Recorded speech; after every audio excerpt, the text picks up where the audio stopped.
بسم اللہ الرحمن الرحیم۔ محترم ناظرین، شروع اللہ رب العزت کے نام سے جو بڑا مہربان اور نہایت رحم کرنے والا ہے۔ بغیر وضو کے آیت الکرسی، آیت کریمہ، چاروں کل یا دوسرے وظائف پڑھنے سے پہلے حضرت محمد صلی اللہ علیہ وآلہ وسلم کا یہ فرمان ضرور سن لیں۔ حضرت محمد صلی اللہ علیہ وآلہ وسلم نے بغیر وضو آیت الکرسی یا دوسرے وظائف پڑھنے کے بارے میں کیا حکم فرمایا ہے؟ کیا آیت الکرسی، آیت کریمہ اور چاروں کل بغیر وضو کے پڑھ سکتے ہیں؟ اس ویڈیو میں یہ تمام معلومات فراہم کی جائیں گی، لیکن پہلے یہ جان لیجئے کہ اگر آیت الکرسی کو وضو کرنے کے بعد اسے تلاوت کریں تو اللہ رب العزت پڑھنے والے کو 40 سال کی عبادت کا ثواب عطا فرماتا ہے، 40 درجے بلند کرتا ہے اور 40 حوریں عطا کرتا ہے۔ اگر آیت الکرسی کو پڑھ کر مرحومین کو ہدیہ کر دیا جائے تو اللہ رب العزت فرشتوں کو حکم دیتا ہے کہ اس کے لیے قیامت تک تسبیح کریں، 60 انبیاء کا ثواب عطا کریں، اس کی قبر میں 40 شمعیں داخل کریں جس کا نور مشرق سے مغرب تک پھیل جاتا ہے، اس نور سے اس کی قبر وسیع ہو جاتی ہے۔ سبحان اللہ۔ ایک مرتبہ ایک شخص امیر المؤمنین حضرت علی رضی اللہ تعالی عنہ کے پاس آیا اور بتایا کہ اس کے بدن اور مثانے سے پیلا پانی نکلتا ہے، اس کا کوئی علاج ہے؟ حضرت امیر المؤمنین علی رضی اللہ تعالی عنہ نے عرض کیا، بغیر کسی درہم و دینار کے اس کا علاج ہے کہ تم آیت الکرسی کو اپنے بدن پر لکھو، آیت الکرسی سے غسل کرو، آیت الکرسی کو پانی پر دم کر کے پیو اور آیت الکرسی کو اپنے بدن کے پاس رکھو، انشاءاللہ شفا ملے گی۔ محترم ناظرین، آیت الکرسی پڑھنے کے فضائل اور بہت زیادہ ہیں، اور یہاں پر ہم اس کے چند خاص اذکار ہی اتفاق کرتے ہیں۔ ہر روز صبح شام پڑھنا چور، ڈاکو اور آتش زدی سے تحفظ کا ذریعہ فراہم کرتا ہے۔ ہر فرض نماز کے بعد اس کا پڑھنا رزق میں فراوانی کا باعث ہے۔ اگر اس کو لکھ کر کھیت میں دفن کر دیا جائے تو وہ چوری اور نقصان سے بچ جاتا ہے اور اس میں برکت ہوگی۔ ہر روز فرض نماز کے بعد اس کا پڑھنا سانپ، بچھو، جن و انس کے شر سے بچاؤ کا سبب ہے۔ اس کو گھر میں لکھ کر رکھنا چوری سے بچاؤ کا سبب ہے۔ اگر اسے لکھ کر دکان میں رکھا جائے تو اس میں خیر و برکت ہوگی۔ حاجات کے لیے 41 مرتبہ آیت الکرسی پڑھو۔ ٹانگوں میں درد کے لیے آیت الکرسی پڑھ کر اپنی ٹانگوں پر مسح کریں، اس سے چلتے وقت درد نہیں ہوتا۔ آنکھوں کی نظر کم ہونے کے لیے 70 مرتبہ آیت الکرسی پڑھیں۔ جس کا پیاس سے ہلاک ہونے کا خوف ہو وہ 66 مرتبہ آیت الکرسی پڑھے۔ دشمن سے امن و سلامتی کے لیے مٹی پر 41 مرتبہ آیت الکرسی پڑھے اور مٹی دشمن کے سامنے ڈال دے، اس کے شر سے ہمیشہ سلامتی ہوگی۔ مرحوم کی قبر پر 7 مرتبہ آیت الکرسی پڑھیں، اللہ رب العزت قبر پر رحمت نازل کرے گا۔ جیل سے جلد رہائی کے لیے 1000 مرتبہ آیت الکرسی پڑھیں۔ مریض کی شفا یابی کے لیے 3 دن لگاتار 101 مرتبہ آیت الکرسی پڑھیں۔ سر درد کے لیے 7 مرتبہ آیت الکرسی پڑھیں۔ لوگوں کے دلوں میں اچھی نیت سے محبت پیدا کرنے کے لیے 41 مرتبہ آیت الکرسی پڑھ کر دم کریں اور پانی پلا دیں۔ لوگوں میں صلح کرانے کے لیے جامعہ مسجد کے راستے کی مٹی پر آیت الکرسی پڑھیں اور جن لوگوں کے درمیان صلح کروانی ہو ان کے سامنے پھینک دیں۔ کام میں آسانی پیدا کرنے کے لیے سورۃ علم نشرح اور آیت الکرسی 10 مرتبہ پڑھیں۔ بچوں کو بلاؤں سے سلامتی کے لیے 40 مرتبہ آیت الکرسی پڑھیں اور پھر لکھ کر بچے کے گلے میں ڈال دیں۔ رات کو سوتے وقت اس کا پڑھنا فالج سے حفاظت کا باعث ہے۔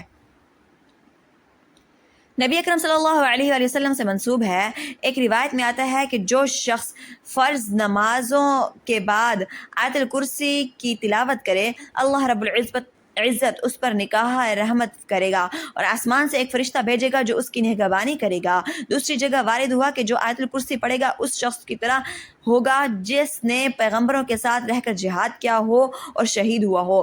موت کے بعد بلا فیصلہ جنت میں جگہ ملے گی۔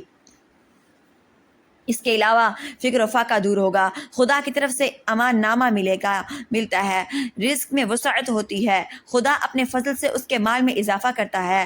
نبی اکرم صلی اللہ علیہ وآلہ وسلم نے فرمایا، اے علی، آیت الکرسی میں 50 کلمات ہیں اور ہر کلمے میں اللہ رب العزت کی طرف سے 50 برکات ہیں۔ آیت الکرسی کا وہ مقام ہے جو ایک پہاڑی میں چوٹی کا ہوتا ہے۔ امام محمد باقر رضی اللہ تعالی عنہ نے فرمایا، ایک مرتبہ آیت الکرسی پڑھنے والے کی دنیا کی 1000 مصیبتیں اللہ رب العزت ختم کرتا ہے، جس میں کم از کم غربت اور آخرت میں عذاب قبر سے نجات حاصل ہوتی ہے۔ رسول اللہ صلی اللہ علیہ وآلہ وسلم نے حضرت ابی بن کعب حضرت ابی بن کعب رضی اللہ تعالی عنہ سے فرمایا، اے ابو المنذر، کیا تم جانتے ہو کہ اللہ رب العزت کی کتاب میں سب سے عظیم آیت کون سی ہے؟ حضرت ابی بن کعب نے عرض کیا، آیت الکرسی۔ رسول اللہ صلی اللہ علیہ وآلہ وسلم نے فرمایا، علم تمہیں مبارک ہو اے ابو المنذر، بحوالہ صحیح مسلم کتاب صلاۃ المسافرین حدیث نمبر 810۔ حضرت محمد صلی اللہ علیہ وآلہ وسلم نے فرمایا، جو شخص ہر فرض نماز کے بعد آیت الکرسی پڑھے گا، اس کے جنت میں داخل ہونے میں صرف موت ہی حائل ہو سکتی ہے۔ حضرت ابو ذر رضی اللہ تعالی عنہ بیان کرتے ہیں کہ میں نے رسول اللہ صلی اللہ علیہ وآلہ وسلم کے پاس آیا تو آپ مسجد میں تشریف فرما تھے، میں بھی بیٹھ گیا تو نبی اکرم صلی اللہ علیہ وآلہ وسلم نے فرمایا، اے ابو ذر، کیا تو نے نماز پڑھی ہے؟ تو میں نے نہیں میں جواب دیا تو نبی اکرم صلی اللہ علیہ وآلہ وسلم فرمانے لگے، اٹھ کر نماز پڑھو۔ میں نے اٹھ کر نماز ادا کی اور پھر فرمایا تو نبی کریم صلی اللہ علیہ وآلہ وسلم فرمانے لگے، اے ابو ذر، انسانوں اور جنوں کے شر سے پناہ طلب کرو۔ وہ کہتے ہیں کہ میں نے رسول اکرم صلی اللہ علیہ وآلہ وسلم سے عرض کیا کہ انسانوں میں بھی شیطان ہوتے ہیں؟ تو نبی اکرم صلی اللہ علیہ وآلہ وسلم فرمانے لگے، جی ہاں۔ میں نے نماز کا کہا تو نبی اکرم صلی اللہ علیہ وآلہ وسلم فرمانے لگے، یہ اچھا موضوع ہے، تو جو چاہے زیادہ کر لے اور جو چاہے کم کر لے۔ وہ کہتے ہیں میں نے کہا روزے کے بارے میں تو نبی اکرم صلی اللہ علیہ وسلم فرمانے لگے، فرض ہے، اس کا اجر دیا جائے گا اور اللہ رب العزت کے ہاں اور زیادہ اجر ملے گا۔ میں نے کہا، اے اللہ رب العزت کے رسول صلی اللہ علیہ وآلہ وسلم، صدقہ تو وہ کہنے لگے جس کا اجر ڈبل سے بھی زیادہ ہوگا۔ میں نے کہا، کون سا صدقہ بہتر ہے؟ فرمایا، قلیل اشیاء کے مالک کا صدقہ کرنا یا پھر فقیر کو چھپا کر دینا۔ میں نے کہا، اے اللہ رب العزت کے رسول صلی اللہ علیہ وآلہ وسلم، سب سے پہلا نبی کون تھا؟ کہنے لگے، آدم علیہ السلام۔ میں نے کہا، اے اللہ رب العزت کے رسول صلی اللہ علیہ وسلم، کیا وہ بھی نبی تھے؟ نبی اکرم صلی اللہ علیہ وآلہ وسلم نے فرمایا کہ وہ نبی مکرم تھے، اللہ رب العزت کے ساتھ بات چیت کی تھی۔ میں نے کہا، اے اللہ رب العزت کے رسول صلی اللہ علیہ وآلہ وسلم، رسولوں کی تعداد کیا ہے؟ فرمانے لگے، 310 سے زیادہ۔ ایک جم غفیر تھا اور ایک مرتبہ یہ فرمایا کہ 315۔ میں نے کہا، اللہ رب العزت کے رسول صلی اللہ علیہ وآلہ وسلم، آپ پر جو نازل کیا گیا اس میں سب سے عظیم کیا ہے؟ فرمایا، آیت الکرسی۔ عبداللہ بن مسعود رضی اللہ تعالی عنہ بیان کرتے ہیں کہ انسانوں میں سے ایک شخص نکلا تو وہ ایک جن سے ملا۔ وہ کہنے لگے، کیا تو میرے ساتھ کشتی کا مقابلہ کرے گا؟ اگر تو نے مجھے بچھاڑ دیا تو میں تجھے ایک ایسی آیت سکھاؤں گا، جب تو یہ آیت گھر میں داخل ہو کر پڑھے گا تو شیاطین گھر میں داخل نہیں ہو سکے گا۔ اگر دونوں نے مقابلہ کیا تو انسان نے اسے بچھاڑ دیا۔ وہ انسان اسے کہنے لگا، میں تجھے بہت ہی کمزور اور دبلا پتلا دیکھ رہا ہوں، تیرے بازو کتے کی طرح ہیں، کیا سب جن اسی طرح ہوتے ہیں یا ان میں سے تو ہی ایسا ہے؟ تو اس نے کہا، ان میں سے میں ہی کمزور اور دبلا پتلا ہوں۔ اس نے دوبارہ مقابلہ کیا تو انسان نے دوبارہ اسے بچھاڑ دیا۔ تو انسان سے کہنے لگا، تم آیت الکرسی پڑھا کرو، اس لیے کہ جو بھی گھر میں داخل ہوتے وقت آیت الکرسی پڑھتا ہے اس گھر سے شیطان نکل بھاگ جاتا ہے، اور نکلتے وقت اس کی آواز گدھے کی گز مارنے کی سی آواز کی طرح ہوتی ہے۔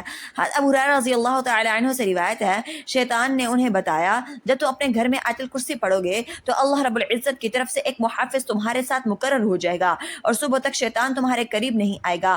رسول اللہ صلی اللہ علیہ وآلہ وسلم نے فرمایا، اس نے تمہیں سچ کہا حالانکہ وہ جھوٹا ہے۔ صحیح بخاری حدیث نمبر 231۔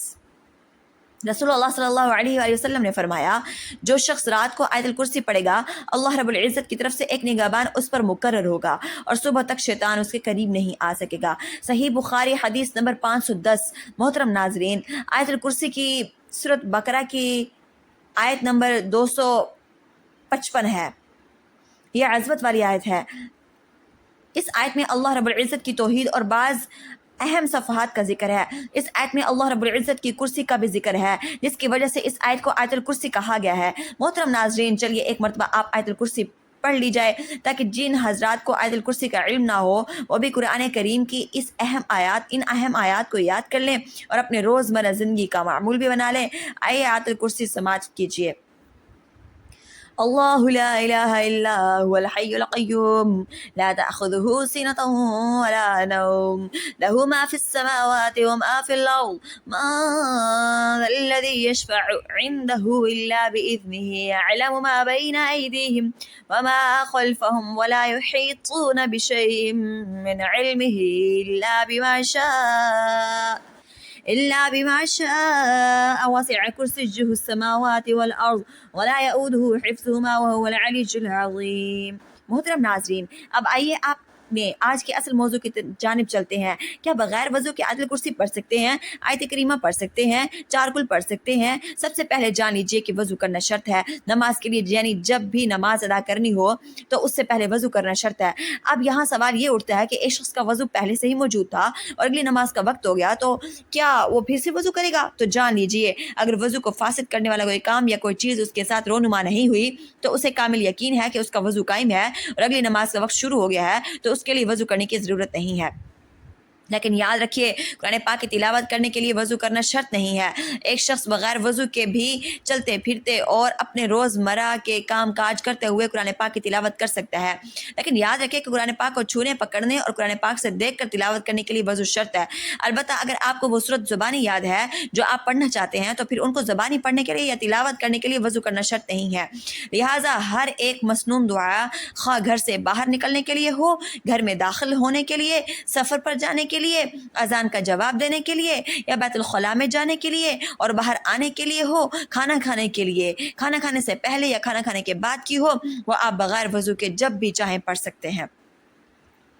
بہت سی دعائیں قرآن کریم سے لی گئی ہیں۔ جب ان دعاؤں کو بغیر وضو کے پڑھ سکتے ہیں تو قرآن پاک کو بھی بغیر وضو کے پڑھ سکتے ہیں، لیکن جب زبانی پڑھنا ہو آپ بھی یہ جان لیجئے آیا ناپاکی کی حالت میں آیت الکرسی، آیت کریمہ چاروں کل پڑھ سکتے ہیں یا نہیں۔ محترم ناظرین، جان لیجئے ناپاکی کی حالت میں آپ تمام وظائف کو پڑھ سکتے ہیں، ذکر و اذکار کر سکتے ہیں، کلمہ شریف، درود شریف، جو بھی روزمرہ کے وظائف ہیں آپ پڑھ سکتے ہیں اور ناپاکی کی حالت میں بھی پڑھ سکتے ہیں۔ مثلا میاں بیوی نے آپس میں صحبت کا غسل نہیں کیا اور سونے لگے تو وہ سونے سے پہلے چار کل ضرور پڑھے۔ اس طرح اگر عورت حالت حیض میں ہے اور ذکر و اذکار کرنا چاہتی ہے، مثلا چاروں کل یا درود شریف یا کوئی دیگر وظائف پڑھنا چاہتی ہے تو بغیر کسی تردد اور پورے اطمینان کے ساتھ کر سکتی ہے۔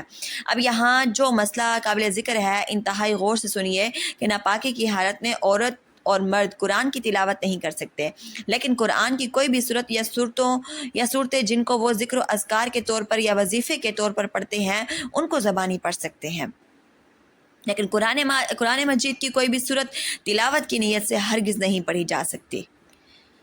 اب یہاں ناپاکی کی کچھ اقسام بھی بیان کرتے چلیں کہ اگر حالت جنابت میں یا حالت حیض و نفاس میں یا خواتین کے کپڑے خراب ہیں، بچے کے پیشاب یا پخانہ کر دینے کی وجہ سے ناپاک ہو چکے ہیں، یا پھر مرد حضرات جو باہر کام کرنے کے لیے گئے، باہر کیچڑ یا گٹر کا پانی وغیرہ ان کے کپڑوں پر لگ جاتا ہے، تو یہ تمام حالت ناپاکی کی حالتیں ہیں۔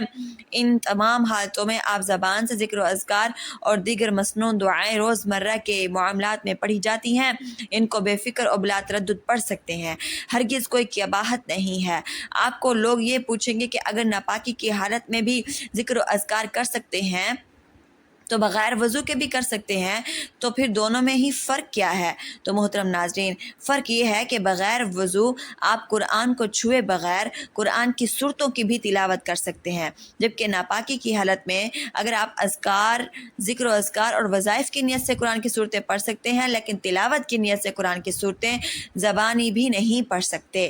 آخر میں بتاتے چلیں کہ اگرچہ بغیر وضو کے آیت کرسی، آیت کریمہ چاروں کل اور دیگر صورتیں پڑھ سکتے ہیں اور قرآن پاک کو ہاتھ لگائے بغیر تلاوت قرآن بھی کر سکتے ہیں، آپ کو ان کا اجر و ثواب بھی ملے گا، لیکن اگر یہ عمل آپ باوضو ہو کر کریں گے تو اس کی فضیلت اور اس کا درجہ بغیر وضو والے اعمال سے بلند و برتر ہوگا۔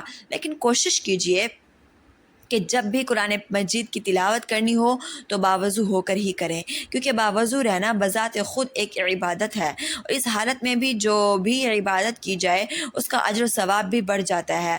محترم ناظرین، اللہ رب العزت سے دعا ہے کہ اللہ رب العزت ہمیں روزانہ قرآن مجید پڑھنے یا نماز پڑھنے اور ذکر و اذکار کرنے کی توفیق عطا فرمائے اور ہمارا خاتمہ کامل ایمان پر فرمائے، آمین ثم آمین۔ جزاک اللہ۔ محترم ناظرین، ویڈیو اچھی لگی ہو تو ویڈیو کو لائک کریں، دوستوں میں شیئر کریں، چینل کو سبسکرائب کریں اور کمنٹ باکس میں اللہ رب العزت کے 99 ناموں میں سے ایک نام ضرور ٹائپ کریں۔ اگلی ویڈیو تک کے لیے اجازت دیجیے، اللہ حافظ، السلام علیکم ورحمۃ اللہ وبرکاتہ۔